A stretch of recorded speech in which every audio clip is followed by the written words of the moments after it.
Greetings and thank you for joining us for this very important discussion. It is trite to say that this has been a difficult year, but that does not make it less true. A once-in-a-generation pandemic has taken the lives of nearly 600,000 Americans. The very public death of George Floyd, nearly 1 year ago today, exposed deep divisions in our social fabric.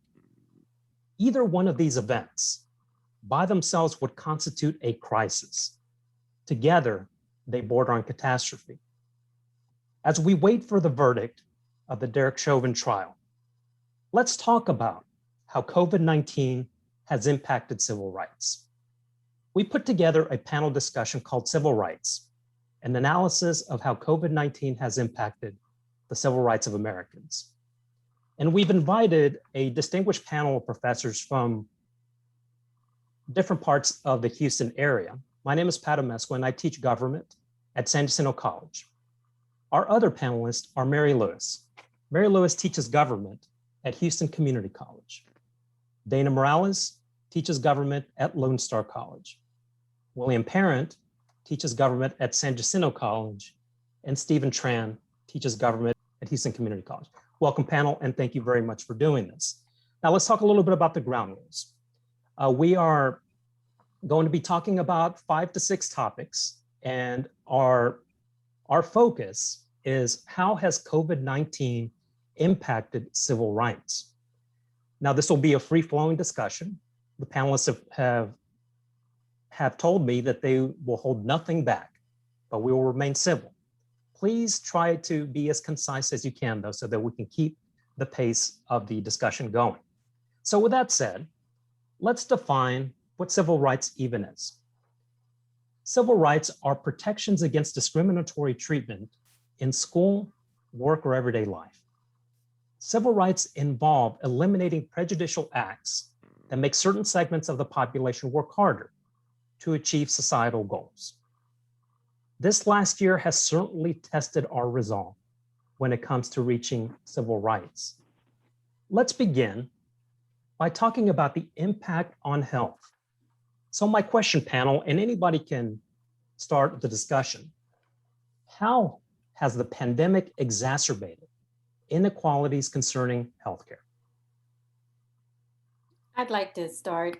I think that COVID-19 and the impact on health it's basically exacerbated some of the inequalities that we have in society, whether it's on racial or ethnicity, or if it's dealing with incomes, because the impact that it's had on healthcare as well as mental health for individuals you've seen the inequalities that we have in society. Like you have it where it's impacting Black and brown people a lot more than it is other segments of society. You have it where we have access to vaccines. If you think about the impact of the pandemic, think about the comorbidities that we talked about that really impacted deaths, for example.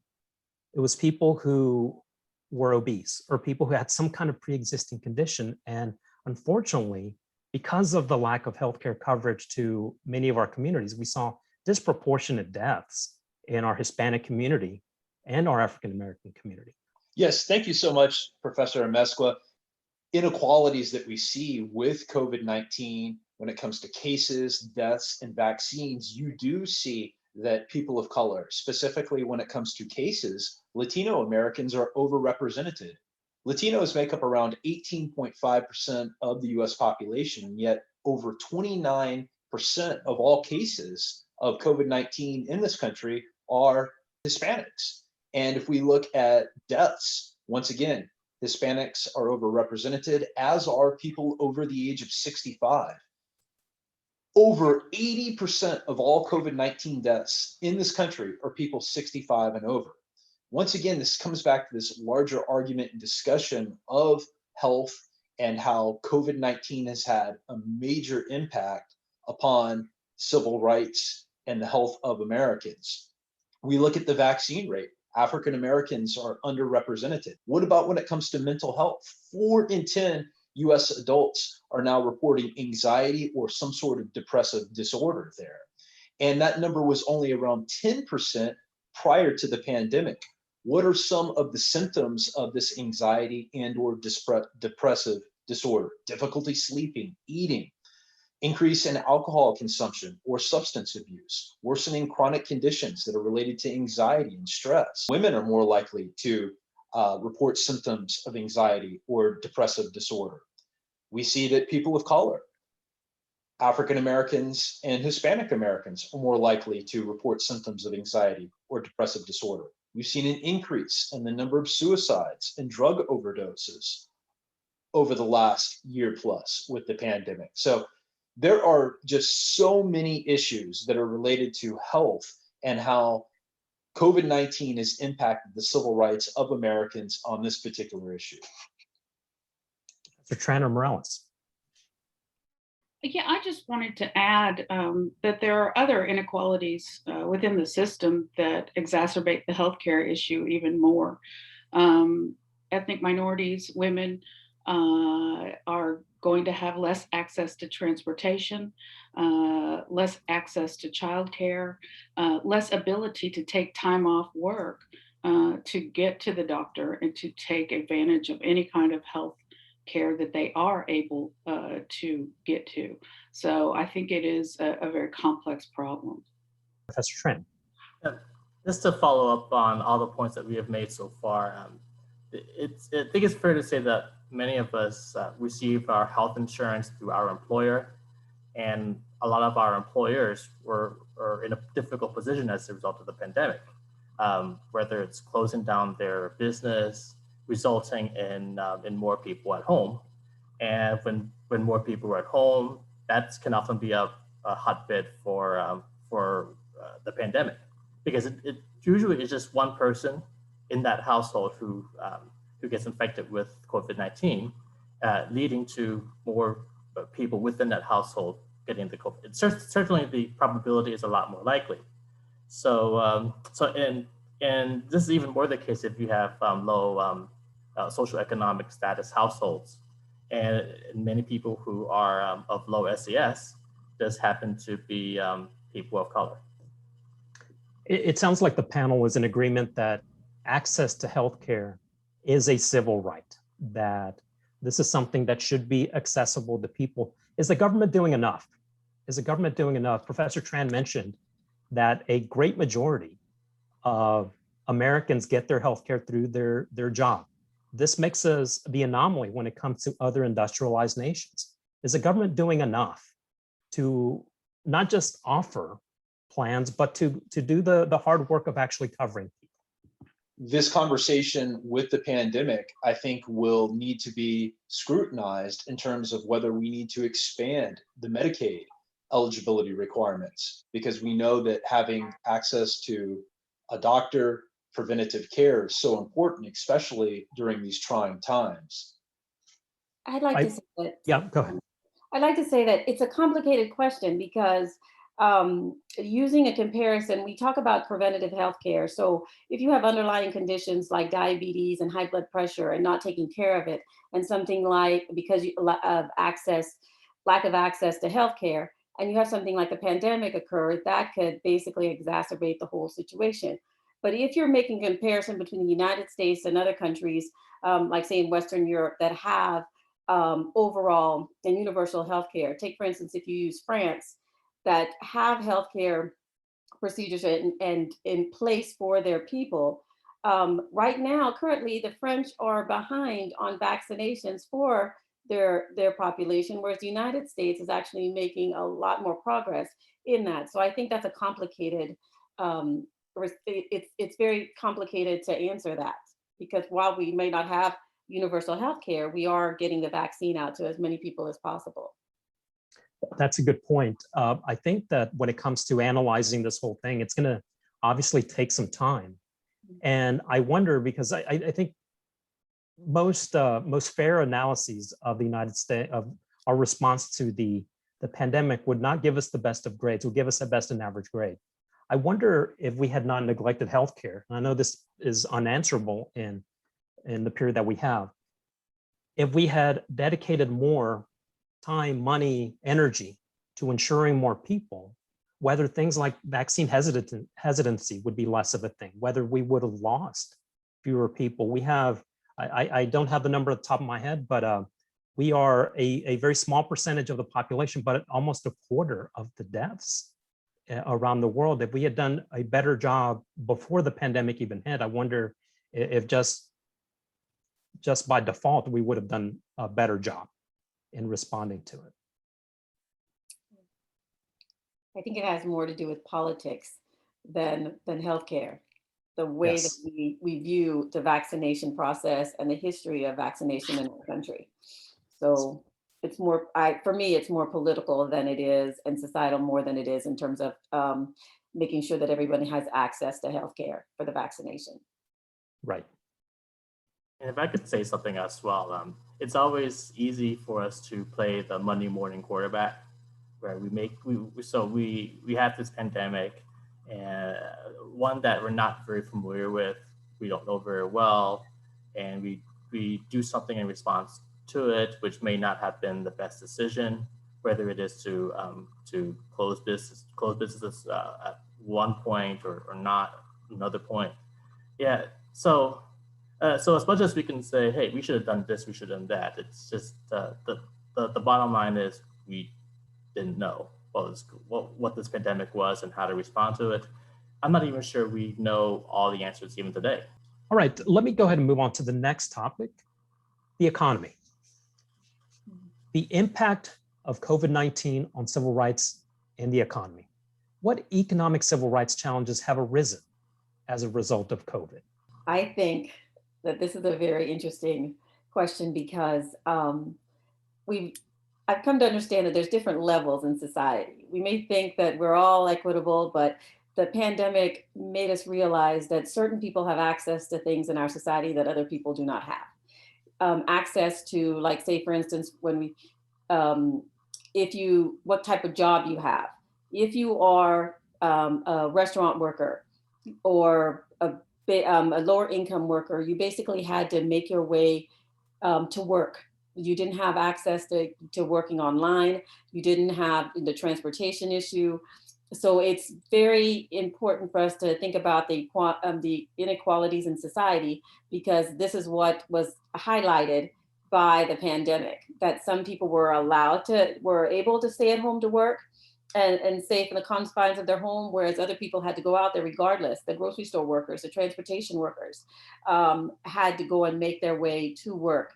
And that also had an impact on the people that were coming down with the virus in the early stages as well.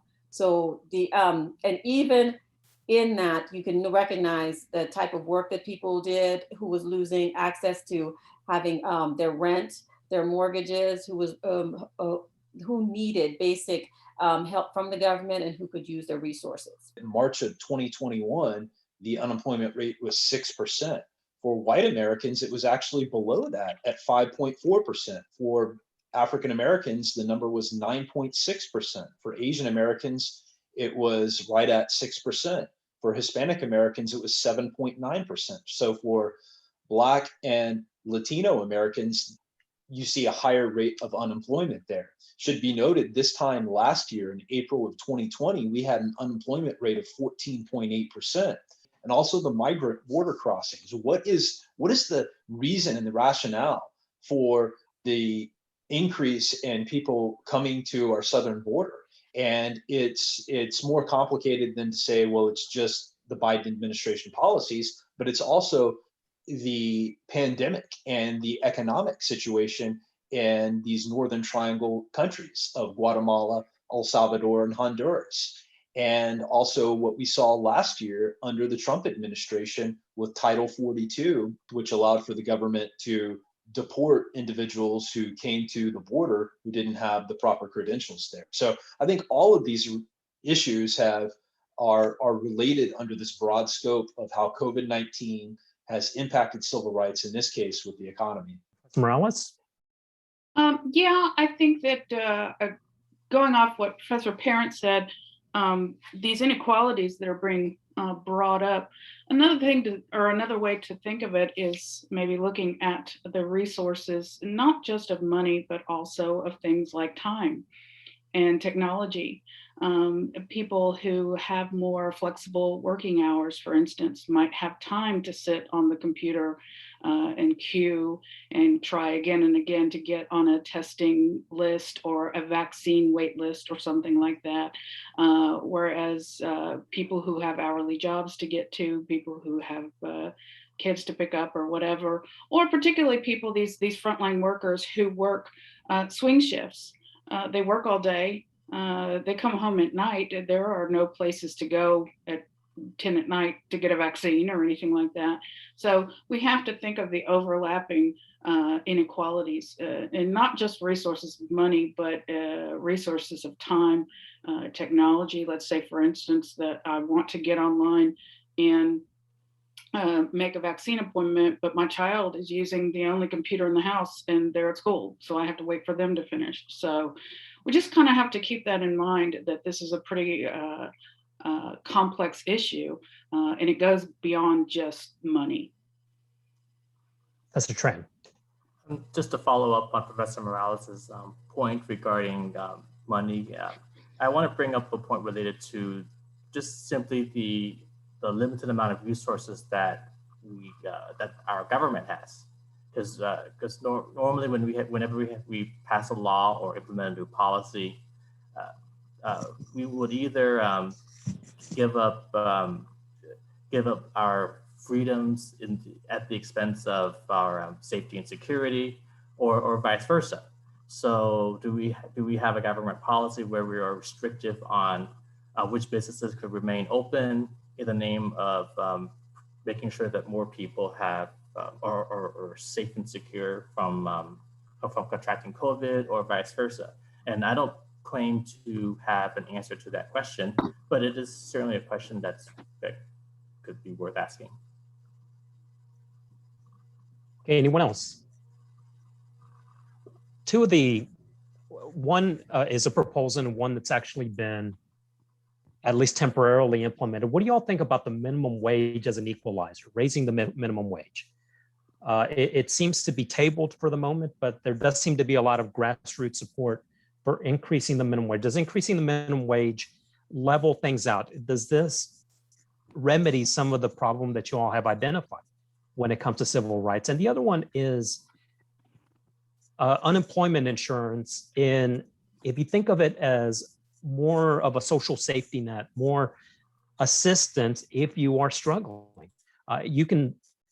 That ranges from unemployment insurance all the way to universal basic income. What are your thoughts on the minimum wage, where we are with the minimum wage, and whether you think that increasing it might be what we need? And what do you think of having more robust services for workers, maybe paid childcare, maybe more generous unemployment insurance, et cetera? These are all things that have to deal with the economy in general. Having access to childcare also helps individuals, whether it's you're at home or you're in the workplace. It's having access to childcare levels the playing field. There are different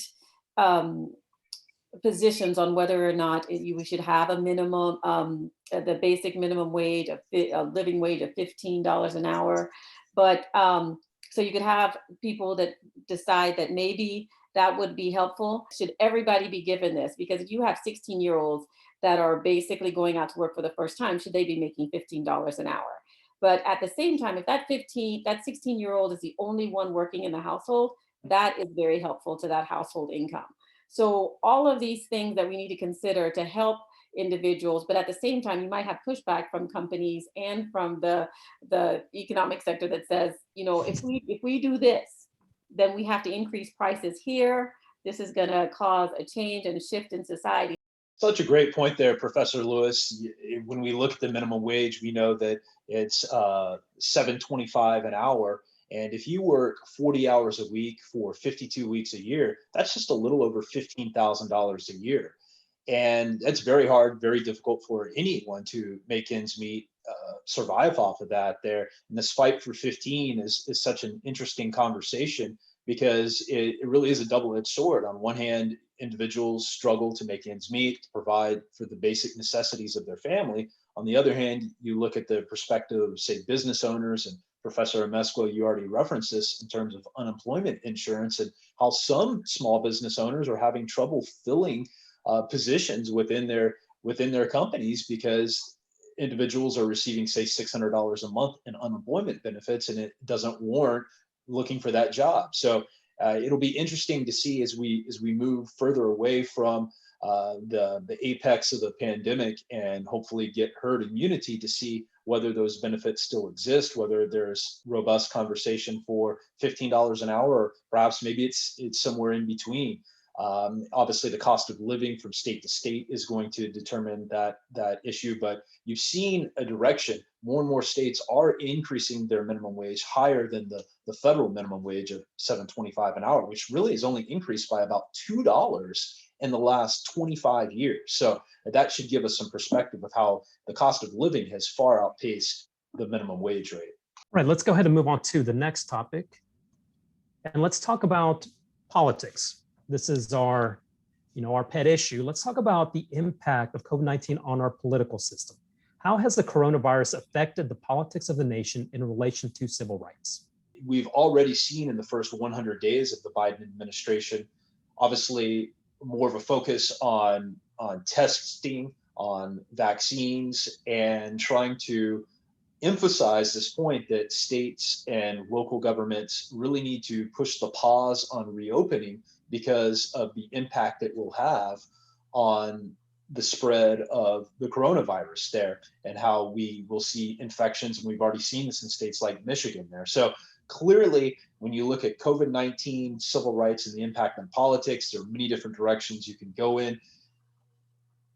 New voting laws in states like Georgia, over half of the 50 states, in fact, are considering new voting laws in response to many states in the lead up to the 2020 election that made it easier to vote. Well, there's a backlash in some states like Georgia, which have been described as its new voting law as very restrictive, that it is creating obstacles, reducing ballot boxes, early voting period, requiring photo ID, the prevention of handing out food and water to voters who are in line.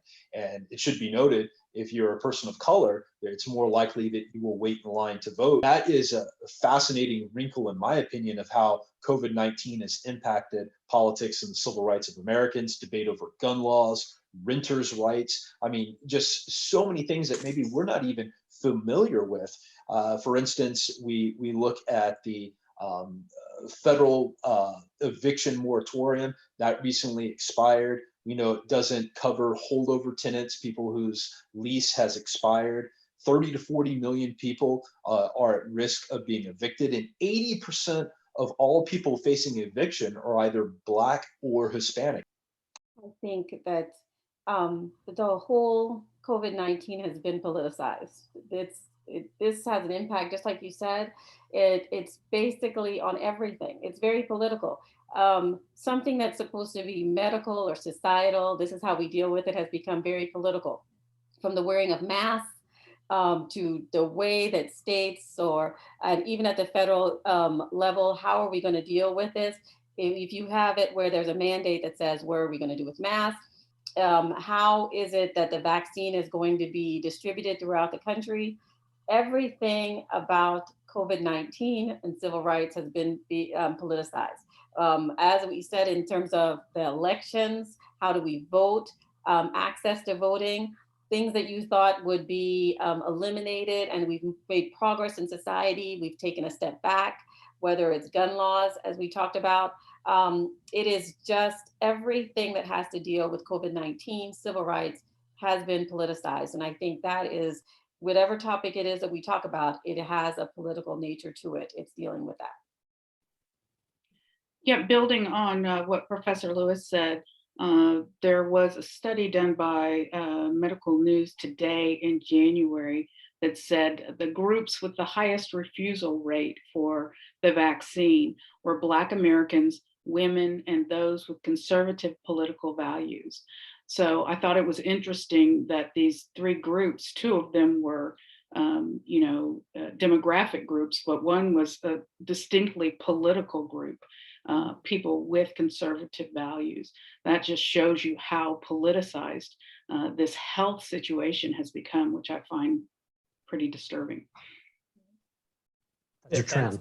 Yes, and to follow up on the points that Professor Morales and also Professor Lewis had made, I do want to hammer my point more on what happened during the November election in all 50 states in some respect or another, where how we had voted, whether we would show up to the polls or whether we had voted by mail, it all was dependent on how concerned we were about COVID, about getting contracted with COVID or not. So if you were not all that concerned about getting COVID, you were more likely to just to stand in line and vote in the ballot box. If you had more concern, and obviously if you were more, if you had the means to, you were more likely to either vote by mail or drive-through vote, or vote in some other method where you were placed at much less of a risk compared to if you were to vote in person. So this is certainly a point that I think all of us can at least concur with. I wanted to go back to something that Professor Lewis said about how the pandemic really got politicized, and the mask almost became as emblematic as the red MAGA hat, that these were your political values depending on whether you wore a mask. And it really is unfortunate that and we've been on this trend for a couple of decades now, this increasingly polarized politics that we have. And where I'm paying really close attention is that it almost, for some politicians, it's politically beneficial for them to really single out certain minority groups, to single out trans Americans, to single out Asian Americans, to single out Hispanic Americans. And that is a winning recipe for some candidates based on the base politics that so many of our politicians practice. And for those of us who believe that we are on this never-ending journey toward a more perfect union, it's really troubling to see the situation where we find ourselves in. And I don't really see a way out. Don't really, short of institutional reform, a way out of the polarized politics that we have. Just a feedback that it's not only is it politicized, but I think it's also the fear and the uncertainty that goes along in society that's making it so that if you take these extreme positions on things, the more likely somebody will take that instead of doing the rational part of things. And this goes along with, and when I say uncertainty, if you've been vaccinated, should you still be wearing a mask? There's a debate on should you still be wearing a mask? Should you wear it outside? And it was amazing to me because where you have it, people are wearing the mask outside, even if they've been vaccinated, but then they go into restaurants and they take the mask off in a closed setting. So there is no set rule for how you're supposed to do things. Should you travel? How do you travel? So it is, I think the fear and uncertainty is actually making things worse. And even in terms of getting a one standardized thing throughout the nation, a policy throughout the nation, that becomes very politicized. It becomes very difficult for us to come to consensus on what is best for the country. So just like you, I think that we're just having some challenging times.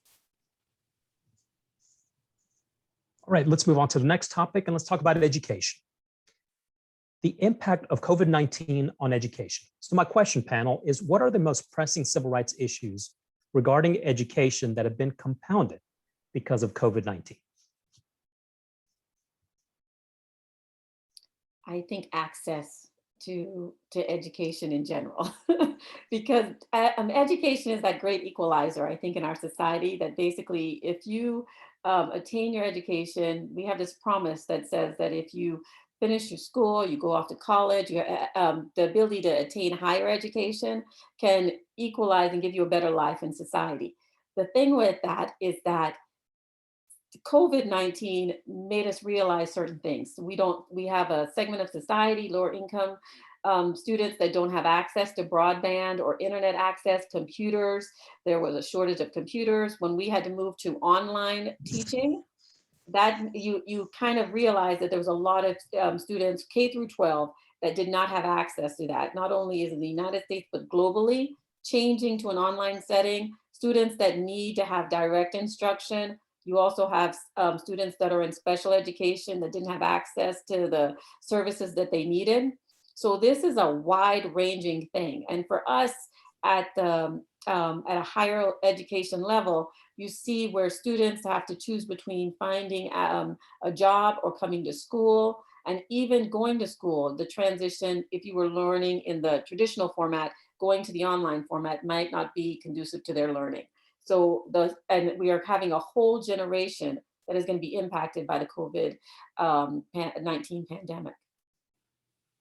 Yeah, it's such a great point there, Professor Lewis. This is going to be an issue much like the Great Depression, Pearl Harbor, Watergate, Vietnam, 9/11, where it's scarred into young people's minds for the rest of their lives. And depending upon what part of the country you live in, depending upon what school district your children are zoned to, that oftentimes determined whether the school was going to provide a virtual option or whether the school would remain open and what type of resources would be made available to those students. Also, just the high number of students falling behind. Obviously, this is going to vary from one school district to the next, from one school to the next. But I've seen numbers as high as 40% in some parts of the country. And then in some cases, it goes all the way up to 70%. And think about that. In some cases, you have, let's meet in the halfway in the middle, 55% of students in some cases failing at least one subject. It's going to require really kind of a doubling down, increasing the school year, once the pandemic ends and students are allowed to once again receive that face-to-face instruction, especially for younger students. So if we talk about elementary and middle school students, they really need that one-on-one interaction for socialization. Also, when it comes to instruction from their teacher, the digital divide that we've discussed, in terms of students in some cases lacking a computer, internet, or just computer skills in general. We know that young people are oftentimes very savvy when it comes to technology, but that doesn't necessarily mean that they know how to navigate, for instance, the instructions that a teacher is requiring for an online format. Also, the parental responsibilities and how the heavy burden has really fallen mostly on mothers' shoulders, on women just in general there. And so once again, we come back to this larger point of how COVID-19 has impacted civil rights, in this case, education. And we really don't even quite know how long it will take to catch students back up to speed moving forward. And you made some excellent points there, Professor Fair. And I think education, you can argue, has had an impact on health, has had an impact on the economy, has had an impact on everything else. Because of these extra human responsibilities that so many parents have had to take, they've had to reduce their workload at work. Perhaps they don't have the best healthcare and they can't risk sending their children to school and get infected when they can't afford to they can't afford an extended trip to the hospital. I was going to ask the panel this one question. The CDC a while back said that schools were mostly safe, that they even reduced the feet that schools had to be separated down from 6 to 3. Is there any reason at this juncture that schools should be closed? Should all schools at this point be offering face-to-face instruction? I think that would be hard to say across the board. There are still some hotspots, across the country. I think that a lot of the reluctance to go back to fully face-to-face also has a lot to do with teachers or with students who go home to an environment with a high-risk parent or grandparent or something like that. So it's hard to say across the board. I think that once we get vaccine rates up, where the majority of people in a particular school district have been vaccinated, and the majority of people are either getting to where they need to be, even first dose of the vaccine, I think then it would be a better time to make a call. I think that all of the if you're going to have gyms and restaurants and certain areas open, then the schools need to be open. But it's not, and just like we have choice in a democratic society, if you open up the schools, then you have the ability to, if you want to keep your child at home, if you want to be able to have it where there's online learning as well, but provide platforms that everybody is comfortable with. But I think closing the schools. But that's just the nature of our federal system. So there's not an overall policy. Every state is doing their own thing, which they did prior to COVID anyway. But at the same time, I think that opening the schools provides a manner in which we can get back to the life that we had, provided that people are vaccinated and they feel comfortable going into the school setting. Admittedly, I don't have an answer to the question of why schools are opening. So obviously, some are and some are not. But one point to make here is that according to the current variant of COVID, the children are less likely to be infected with COVID, and then if they're infected with COVID, they're less likely to have any serious consequence as a result of their condition. A lot of the concern is with the teachers who are obviously older and may have a pre-existing condition. So as far as how to address this this issue with COVID children, I mean, it's still again a subject of debate. All right, let's go ahead and move on to the next topic.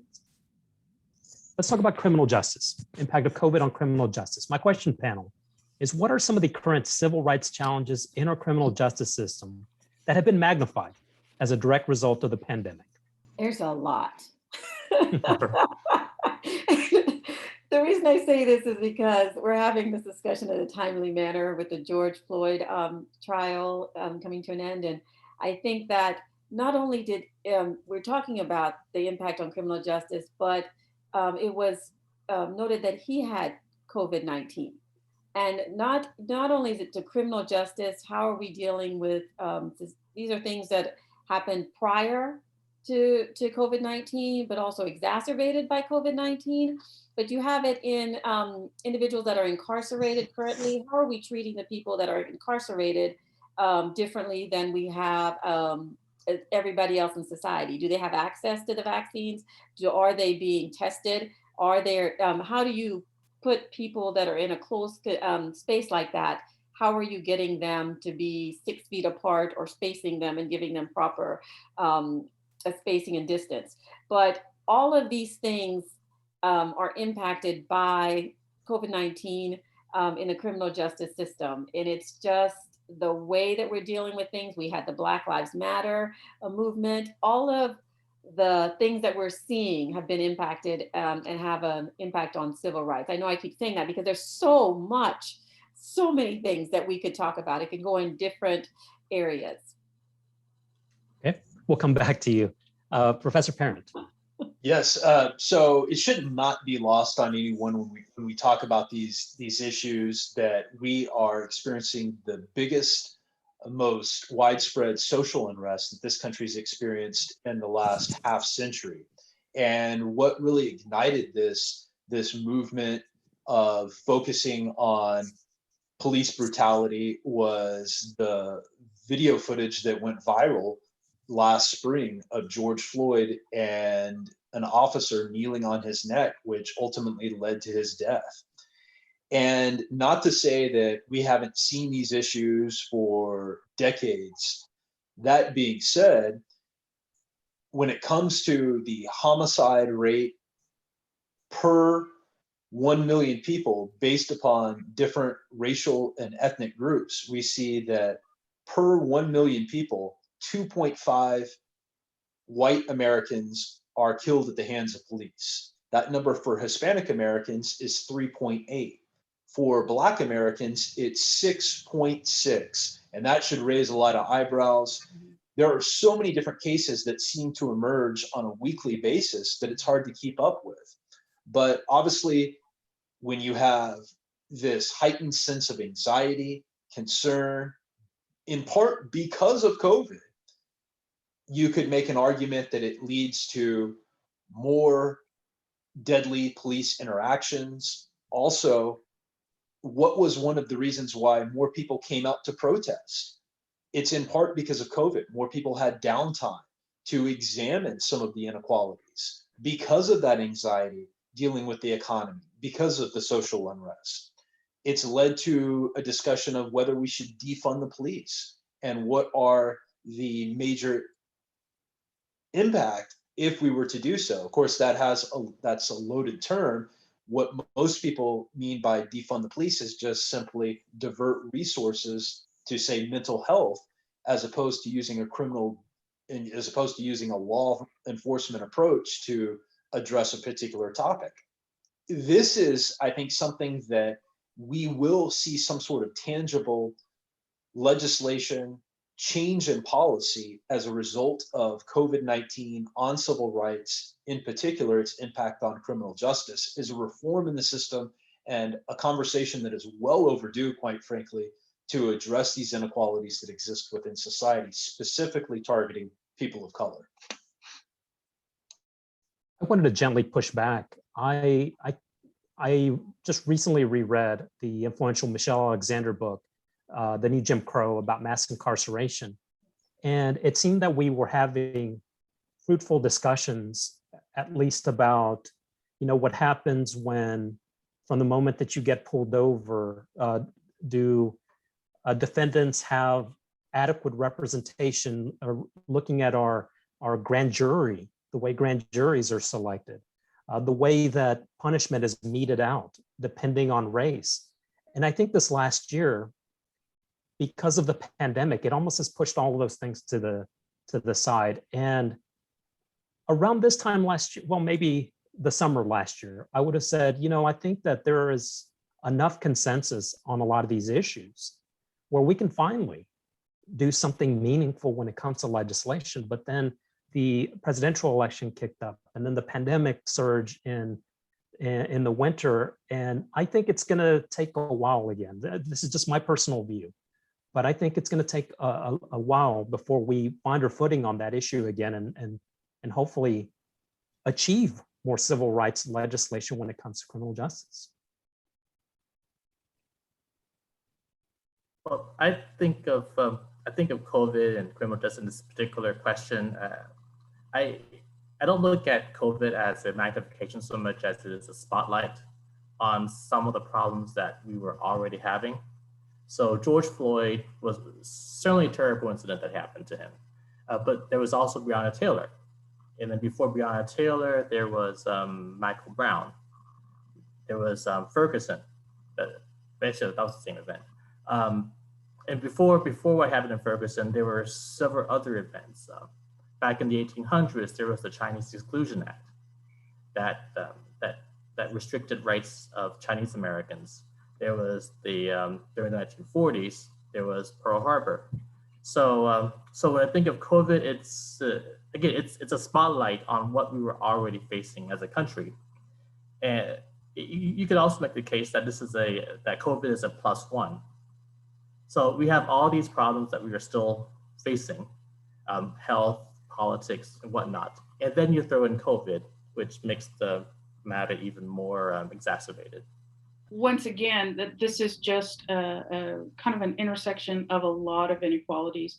And I think that one of the most immediate problems that we're going to see in the aftermath in terms of criminal justice are these huge backlogs of cases that were not able to make it through the system while we were social distancing.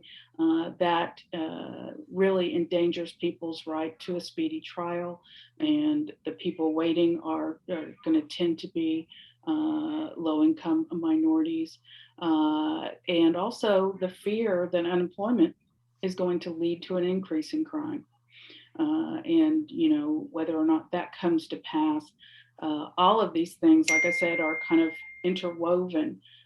The economic disparities, the employment disparities feed into these disparities in criminal justice.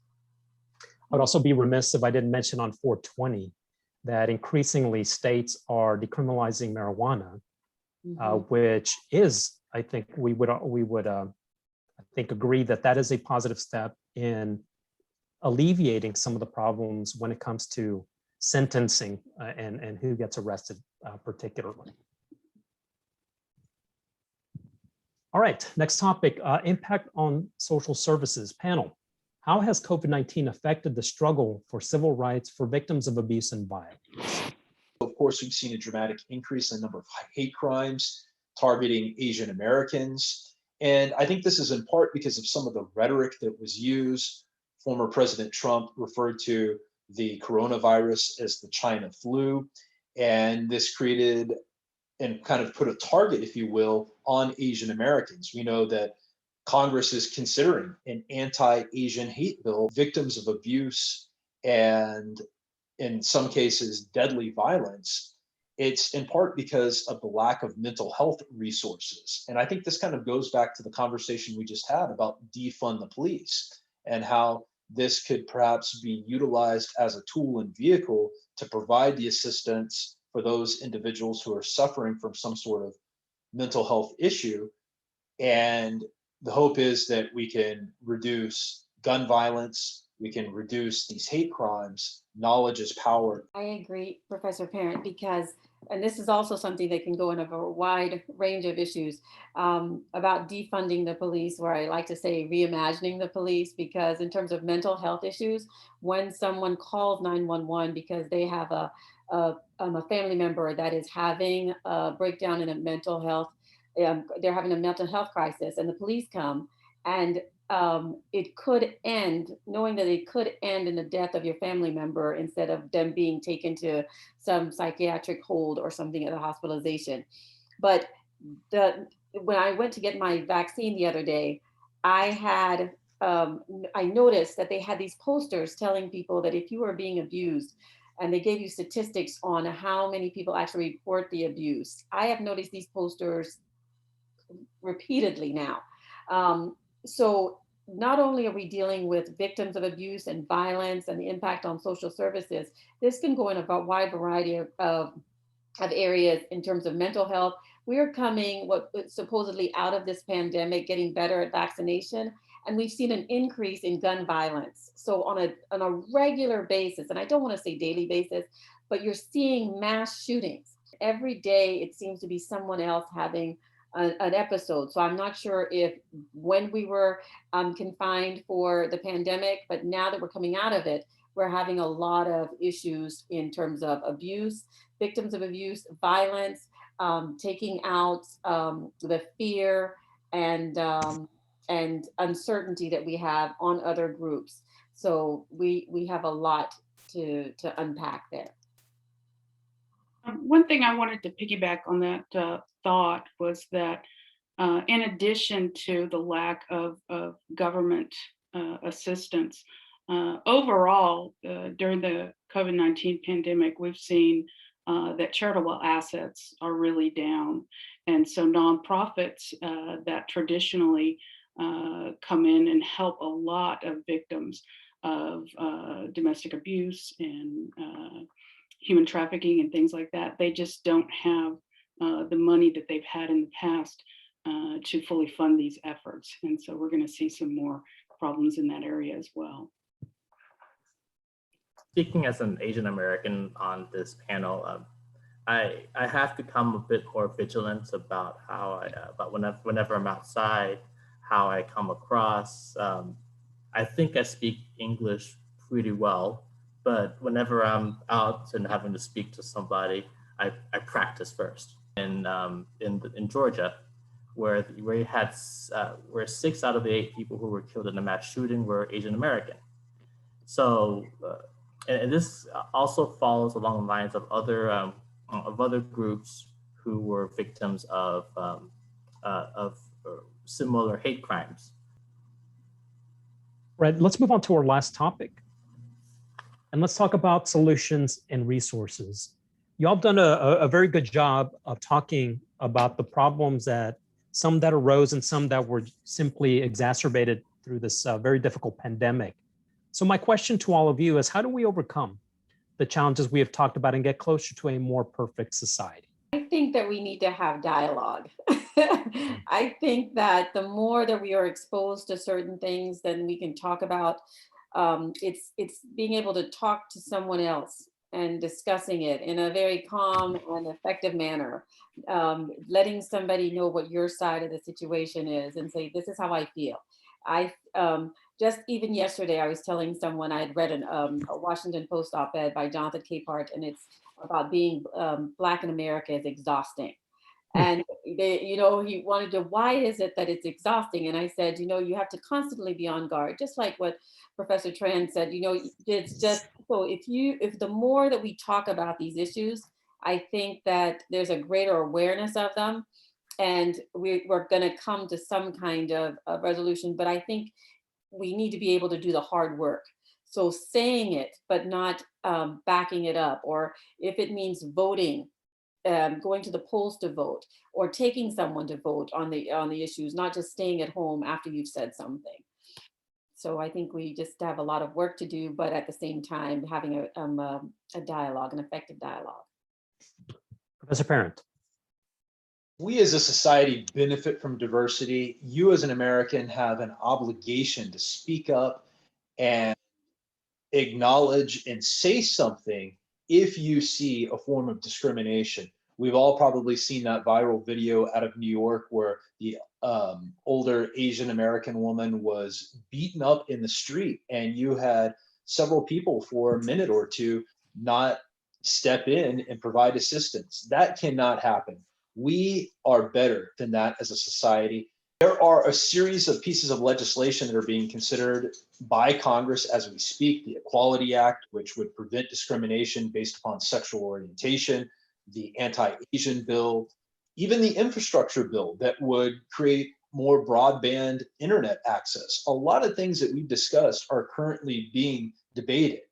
And it's so important that we as a society realize that this country benefits in terms of the economy, in terms of having empathy for different groups of people who have been discriminated against and allowing for a more equal playing field there. Equity is so important in terms of this conversation. And until we as a country address these inequalities, we will not achieve our true full potential. Professor Morales. Well, my colleagues have said it all very well. I think the only thing I would have to add is that I think our discussions all came back to some central themes. One would be fully funding education, dealing with the inequities in education, dealing with mental health, particularly in minority populations, and then focusing on a universal livable wage.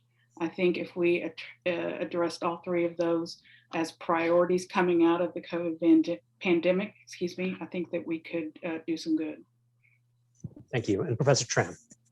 If there was a magic wand that we could wave that would end all these problems that we are facing in the U.S., I would love to have it. I would love to wave it. But until we have that, I do fully agree with what Professor Lewis had said earlier, as well as the rest of the panel, in that we really need to have a tough conversation. We need to be willing to listen. We need to be willing to agree to disagree when it calls for that. We need to be able to validate what our experiences, because not everybody walks on our shoes. All we know is it comes from our own experience. Thank you. And if you'll indulge me for a moment, I wanted to add my thoughts. I think that we as Americans, we need to demand more from our government and from the people who serve. I think that we need to reward those who come up with concrete solutions on how to expand civil rights and make this a more perfect union for more people, and punish those who distract and who demonize people who are not like the majority. I think we also need to take a look at our institutions. We need to take a look at to whether the Electoral College, still fits the needs in the 21st century. We need to look at the Senate. We need to look at gerrymandering. We also need to look at things like the fairness doctrine.